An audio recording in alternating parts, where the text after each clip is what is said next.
Direkt bakıcıya geldi. Bakıcıya geldi. Şalve.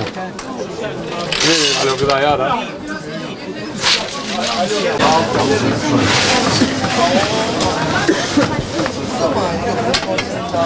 Evet.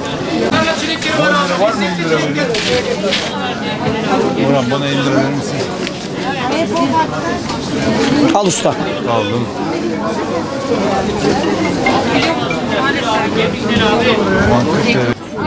Bunlar da güzel. Bizde de 100 lira. 2 tane 100, bir tane 50. Al cevizini, yap baklavanı.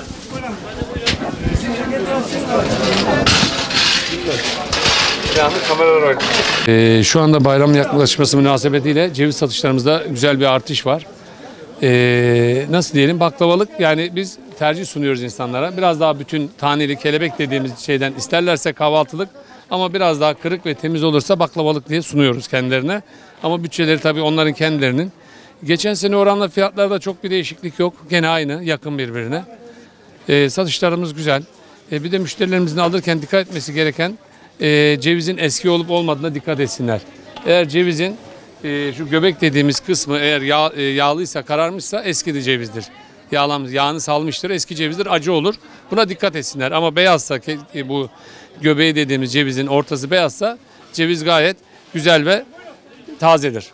Kabuklu ve içi vatandaşımız biraz daha uygun geliyor diye kabukluyu tercih ediyor, ama kabuklu şu anda piyasada değişik cevizler var. Bugün 100 liraya da var, 200 liraya da ceviz var, 160 liraya da var. 100 liralık ceviz adam aldığı zaman yarı yarıya çöpe attığı için genelde kaliteli cevize yöneliyor veya kendini garanti görmek için iç ceviz alıyor. Ramazan'ın son günlerine yaklaştık. Vatandaşımız gene her zamanki gibi çarşımızı tercih ediyor. Şu an ceviz satışlarımız iyi, çerez satışlarımız da iyi. Çeşit çeşit ürünlerimiz var. Sürekli taze, sürekli hareketli. 140'tan tutun 280, 350, 550 liraya kadar çerezlerimiz var. Herkesin cebine göre, damak zevkine göre. Allah'a şükür işlerimiz iyi. Etkileyen her ürünün farklılığı. Yoksa kalitemiz güzeldir. Like diyeceğim ustaya. Ustaya basacağım diyelim.